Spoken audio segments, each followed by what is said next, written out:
Almighty blessing society की ओर से आप सबों को जय मसीह की, प्रेज द लॉर्ड। परमेश्वर को धन्यवाद हो आज के सुंदर दिन के लिए कि परमेश्वर ने बीते 6 दिन हम सबों को सुरक्षित रखा है, सही सलामत रखा है और आज का दिन दिखाया है। क्यों ना इस समय हम पूरे मन से परमेश्वर का धन्यवाद करें जो आपके जीवनों में बड़ी बड़ी गवाहियाँ की दिए है। परमेश्वर ये समय है धन्यवाद करने का। पूरे मन से परमेश्वर की आराधना करें, उसके बाद हम सुंदर वचन में चलेंगे। जय मसीह की। आज मैं एक बहुत सुंदर गवाही देने जा रही हूँ, एक बहुत सुंदर परिवर्तन की जो मेरी ज़िंदगी में कुछ महीनों से मैं महसूस कर रही हूँ। और जब से मैं प्रभु यीशु के साथ जुड़ी हूँ, वीकली प्रेयर का हिस्सा बनी हूँ, जब से सिस्टर ने मेरे लिए, मेरी फैमिली के लिए प्रेयर्स करना शुरू किया है, जब से मैं रेगुलर वचनों को पढ़ती हूँ। स्टार्टिंग में मेरे लिए थोड़ा सा समझ से बाहर था, लेकिन नहीं, इन सारी चीज़ों के मात्र एक विश्वास से, एक वचनों को पढ़ने से और एक बिलीफ सिस्टम क्रिएट करने से इतना परिवर्तन हो सकता है, सोचा नहीं था। सिंगल पेरेंट होने के नाते मैं हमेशा बच्चों से दूर रहती हूँ, मजबूरी है। तो एक स्ट्रेस बना रहता है, पता नहीं क्या कैसे मैं अपनी जिम्मेदारियाँ ठीक से निभाती हूँ या नहीं निभाती हूँ। लेकिन नहीं, प्रभु ने इतने प्यारे रास्ते दिखाए, चीज़ों को इस प्रकार से सरल कर दिया। मेरा वर्क प्लेस, कई बार कुछ कॉन्फ्लिक्ट्स ऐसे हो गए, मन करता था या सुसाइड कर लूँ, लेकिन वही प्लेस, वहीं पे आपको इतनी रिस्पेक्ट मिल रही है, आपको अप्रिशिएशन मिल रहा है, आपका काम रिकॉग्नाइज हो रहा है। इतना सुंदर परिवर्तन ज़िंदगी में हुआ है। और ये सारा परिवर्तन मात्र तब से है जब से मैं प्रभु यीशु की शरण में आई हूँ, उनको समझ रही हूँ। और ये अनुभव और ये जो जर्नी है इतनी प्यारी, हर दिन एक नया एहसास, हर दिन एक नई खुशी, हर दिन एक नया सुकून। शायद मेरे पास वो वर्ड्स नहीं जो मैं अपनी रियल फीलिंग को बयां कर सकूं। कभी कभी तो इस खुशी और इस परिवर्तन से आंखों से आंसू झलक पड़ते हैं। जिस प्रकार मेरी ज़िंदगी में इतने सुंदर बदलाव हुए, एक नया विश्वास फिर से पैदा हुआ और बहुत बहुत एक सेटिस्फाइड लाइफ जो मैं जी रही हूँ, शायद अब मैं पलट के कभी नहीं देखूँगी। और जो सुंदर बदलाव मेरी ज़िंदगी में हो रहे हैं, हो चुके हैं, भगवान ऐसा सबके साथ हो। मेरी इस गवाही से बाकी लोगों के भी लाइफ में वही सारी ब्लेसिंग्स प्रभु की उनको मिले। इतनी शक्ति प्रेयर्स में होती है, इतनी शक्ति एक विश्वास में होती है। ये मेरी ज़िंदगी का पहला अनुभव है और बहुत सुंदर अनुभव है। तो ये मेरी गवाही थी। जय मसीह की। God bless you. और आइए हम सब आराधना में चलते हैं और एक मनों की प्रार्थना में जुड़ते हैं। प्रभु, हम हर एक बातों में आपको धन्यवाद देते हैं, आज के दिन के लिए धन्यवाद देते हैं, आज की सभा को, आज की आराधना को, आज के वचन को आपके लहू में छुपाते हैं। आज जो भी वचन शेयर किया जाए वो बहुत ही आशीषित होने पाए, यीशु मसीह के नाम में इस प्रार्थना को मांगते हैं। आमीन। Praise the lord. यीशु मसीह भरोसा मेरा,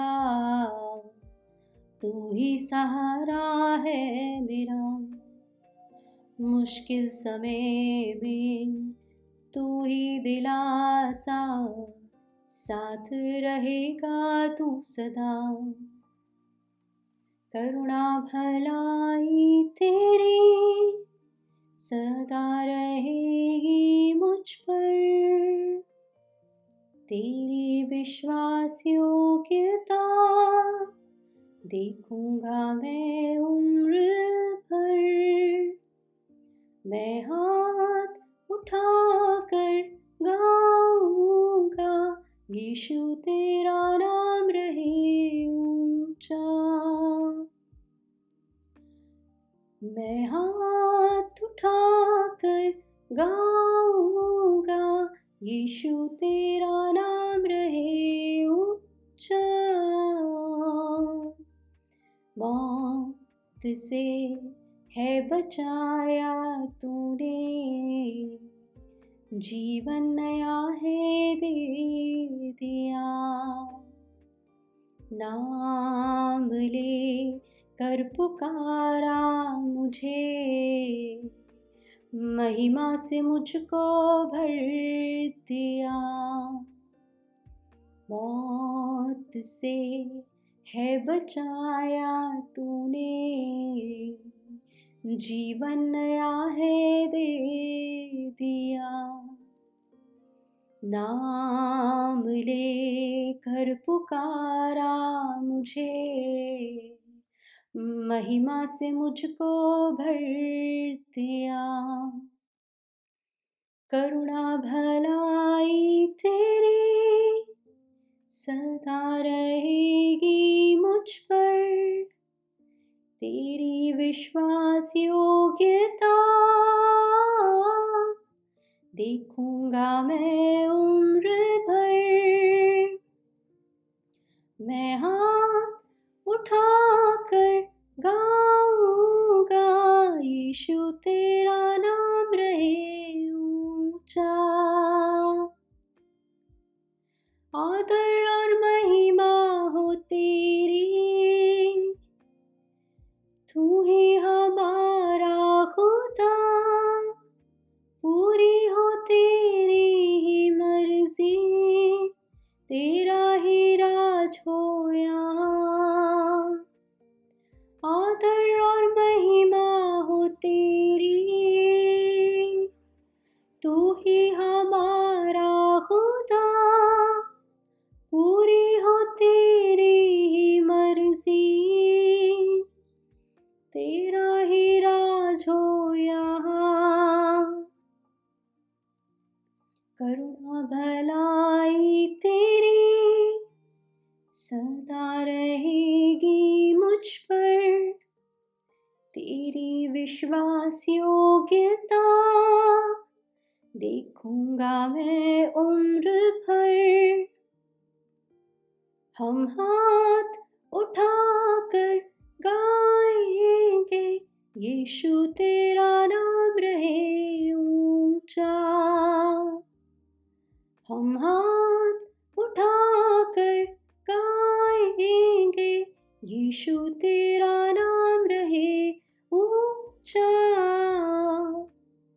करुणा भलाई तेरी सदा रहेगी मुझ पर, तेरी विश्वास योग्यता देखूंगा मैं उम्र भर। मैं हाथ उठाकर गाऊंगा, यीशु तेरा नाम रहे ऊंचा। यीशु तेरा नाम रहे ऊंचा, यीशु तेरा नाम रहे ऊंचा। Praise the Lord. Praise the Lord. परमेश्वर का धन्यवाद करते हैं इस खूबसूरत से समय के लिए। और आइए हम सब उसके वचन में देखेंगे और हम निकालेंगे रोमियो की पत्री उसका 8वां अध्याय और उसकी 3री आयत पे आज हम सब ध्यान करेंगे और परमेश्वर की आत्मा को सुनेंगे, जो इस प्रकार से लिखा है, क्योंकि जो काम व्यवस्था शरीर के कारण दुर्बल होकर ना कर सकी, उसको परमेश्वर ने किया, अर्थात अपने ही पुत्र को पाप में शरीर की समानता में और पाप के बलिदान होने के लिए भेजकर शरीर में पाप पर दंड की आज्ञा दी। Praise the Lord. परमेश्वर का धन्यवाद हो उसके वचन के पढ़े जाने और सुने जाने पे। और यहाँ पे जब हम देखते हैं तो एक बहुत खास बात लिखी है कि जो काम व्यवस्था शरीर के कारण कर नहीं पाई, यानी शरीर के दुर्बल होने के कारण कर ना सकी, उसे परमेश्वर ने किया। और जब हम फोकस करें कि वो ऐसा क्या काम था, तो वो यही था कि हम परमेश्वर की आज्ञाओं को फॉलो नहीं कर पाए, उसके बताए गए निर्देश को मान नहीं पाए, उसके दिखाए गए रास्ते पे चल ना सके, उसकी कही गई बातों का सम्मान ना कर सके। और जब हम यहाँ पे देखते हैं कि परमेश्वर का वचन हमको यहाँ पे ये सिखा रहा है कि जब मनुष्य कमजोर पड़ जाता है, तब मनुष्य की सामर्थ नहीं वरन परमेश्वर की सामर्थ आती है। और आज के दिन परमेश्वर का आत्मा मुझसे, आपसे, हर किसी से यही कहना चाह रहा है कि जब कभी भी आप कमजोर पड़ें, आप निराशा में गिरें, आप दुर्बल अपने आप को महसूस करें, तो याद करें कि जिस प्रकार से परमेश्वर ने अपने आप को इस संसार में मेरे और आपके लिए ले आया ताकि हमें किसी भी प्रकार का कष्ट, किसी भी प्रकार का दर्द ना हो, उसी प्रकार से आपकी और मेरी हर एक समस्या में भी परमेश्वर आज इंटरवीन करने वाला है। आज उसमें परमेश्वर घुसने वाले हैं और वो मेरी और आपकी समस्याओं को हमेशा के लिए खत्म कर सकते हैं। जब हम यहाँ पे इस वचन को देखते हैं कि वो परमेश्वर इस पाप में संसार में, इस पाप में शरीर की समानता में आके वो काम कर गए जो मैं और आप ना कर सके, तो हम ये देखते हैं कि परमेश्वर भले ही हम अपने आप को आज शायद दोषी पाते हों या हमें लगता हो कि हमने तो बहुत, हम लायक नहीं है इसके कि हम परमेश्वर के सामने जा सके, उससे बातचीत को कर सके, लेकिन परमेश्वर का आत्मा आज हमसे और आपसे ये बात कह रहा है कि हम चाहे जैसे भी हों, लेकिन परमेश्वर हमसे प्रेम कर रहा है और वो हमारी दुर्बलताओं में हमें संभालेगा। अक्सर जब लोग बीमार पड़ते हैं, कमजोर पड़ते हैं शारीरिक रूप से, जैसे किसी को दर्द हो, कोई चोट लग गई हो या कुछ हो, तो हम तुरंत किसी अपने आप को दिखाने के लिए किसी चिकित्सालय में जाते हैं, हम क्लिनिक्स, डॉक्टर्स, हॉस्पिटल्स में जाते हैं। वो इसलिए क्योंकि हम ठीक होना चाहते हैं, वो इसलिए क्योंकि कुछ मेंड हमें करना है। और यही चीज है जो परमेश्वर हमारे जीवन में करता है। वो हमारे जीवन के हालातों को सुधारता है, उसे हील करता है, उसे मेंड करता है। और जो काम हम मनुष्य होकर कभी ना कर सके, परमेश्वर ने सिर्फ इतना कहा था कि बस उस पेड़ के फल को मत खाना, लेकिन वही काम मनुष्य ने किया। आज भी जब परमेश्वर मुझे और आपको अगर कोई चीज का डायरेक्शन दे रहे हैं, किसी बात के लिए रास्ता दिखा रहे हैं और उस पे अगर परमेश्वर हमसे कहें कि ये मार्ग ना चुन के ये वाला मार्ग चुनना, और अगर हम वो ना करके हम कोई दूसरा मार्ग चुन लें, तो क्या होता है? अक्सर हमें उसका नतीजा भुगतना पड़ता है। लेकिन यहाँ पे परमेश्वर उस नतीजे से, उस दर्द से, उस सजा से हमको बचा रहे हैं। अगर आज के दिन भी हो सकता है हमने कुछ जीवन में गलत निर्णय लिया हो, और हो सकता है कि उन गलत निर्णयों की वजह से हम किसी बंधन में फंस गए हों, किसी परेशानी में फंस गए हों, किसी तकलीफ में फंस गए हों, तो हमको इस बात से व्याकुल नहीं होना है, इस बात से डरना नहीं है, ये नहीं सोचना है कि अब हमारा क्या होगा, बल्कि ये याद रखें कि कुछ भी हो, परमेश्वर हमें इस दुर्बलता के कारण जो भी हम फंस गए हैं उससे बाहर निकाल देगा। और आज के दिन हम इस बात को बहुत ही प्रोफेटिकली कहेंगे कि जो भी समस्याएं हैं, क्योंकि समस्याएं कई बार आती हैं जब शैतान हमें परख रहा होता है, और कई बार समस्याएं इसलिए आ जाती है क्योंकि हमने कुछ गलत निर्णय ऐसे ले लिए होते हैं जीवन में कि जिससे हम फंस जाते हैं, हम थोड़े से एक अनस्टेबल सिचुएशन में आ जाते हैं। लेकिन आज के दिन जब हमने इस वचन को पढ़ा है तो इससे साफ दिखता है कि परमेश्वर का अनुग्रह कितना बड़ा है। तो आज हमारे हर एक बिगड़े हुए काम भी परमेश्वर सुधारना जानते हैं और वो सुधारते भी हैं। आज हो सकता है आपकी कोई ऐसी बात हो जिसकी वजह से आप परेशान हो रहे हो, आपको कोई तकलीफ हो, आपको किसी भी बात का चिंता हो जो सताए जा रहा है। परमेश्वर आपको उस चिंता से बाहर निकालने वाले हैं, आपका हाथ पकड़ के आपको खींचने वाले हैं। हमें सिर्फ और सिर्फ एक ही काम करना है, और वो है विश्वास। क्योंकि बिना विश्वास के ना आत्मा हमारे जीवन में काम कर सकता है और ना हम आत्मा के अनुसार काम कर सकते हैं। हम दुनिया भर के रिचुअल्स कर ले, और यही चीज है जो इस आयत में बहुत गहरी बात है, जो ये कहता है इस प्रकार से कि मूसा के दिए हुए नियम जो परमेश्वर ने दिए थे मूसा को, और मूसा ने हम सभी को बांटे थे, वो नियम जब इंसान फॉलो नहीं कर पाया, जब परमेश्वर की आज्ञाओं को पालन नहीं कर पाया, तो क्या हुआ? मौत की जो सजा थी वो परमेश्वर ने दूर कर दी, परमेश्वर ने दूसरा रास्ता ढूंढ लिया। और जो अल्टीमेट रेस्क्यू होता है वो हमेशा परमेश्वर की ओर से आता है।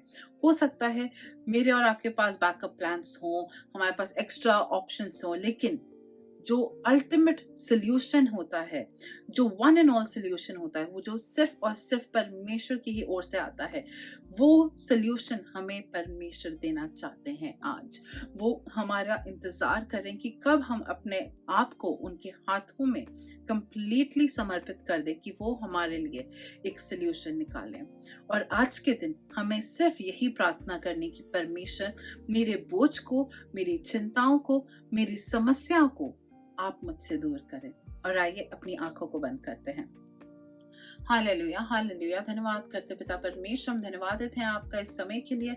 हम धन्यवाद करते हैं और प्रार्थना में मांगते हैं परमेश्वर खास तौर से कि आप हमारे साथ हैं परमेश्वर। आपका धन्यवाद हो उस उत्तम योजना के लिए पिता, जो आपने मेरे और आपके बच्चों के लिए रखी परमेश्वर, जो आपने हम सभी के लिए, इस मसीह परिवार के लिए रखी। और मैं धन्यवादित हूँ पिता खास तौर से कि जब परमेश्वर हम दुर्बल हो गए और हम परमेश्वर उन आज्ञाओं का पालन ना कर पाए, और जब हम फेल होने लग गए, तब आपने परमेश्वर हमें बचाया। और हर बार पिता आप हमको बचाते हैं उस परमेश्वर जाल से, उस परमेश्वर मौत के मुंह से आप हमें निकालते हैं। इस वक्त पिता मैं सभी दर्शकों पर आपके लहू के बाड़े को लगाती हूँ और प्रार्थना करती हूँ परमेश्वर कि आप सभी के साथ रहें परमेश्वर, सभी की अगुवाई, सभी की मदद करें, और जो भी परमेश्वर आपके मर्जी में है वही परमेश्वर हम करने पाए। हमें परमेश्वर आज्ञाकारिता की आत्मा दे कि हम परमेश्वर आपकी आज्ञाओं का पालन करके हर एक कदम को आगे बढ़ाने पाए। हम प्रार्थना करते हैं पिता, आगे के समय को भी आपके हाथों में सौंपते हैं परमेश्वर, और इस प्रार्थना को पिता हम यीशु मसीह के नाम से मांगते हैं, आमीन।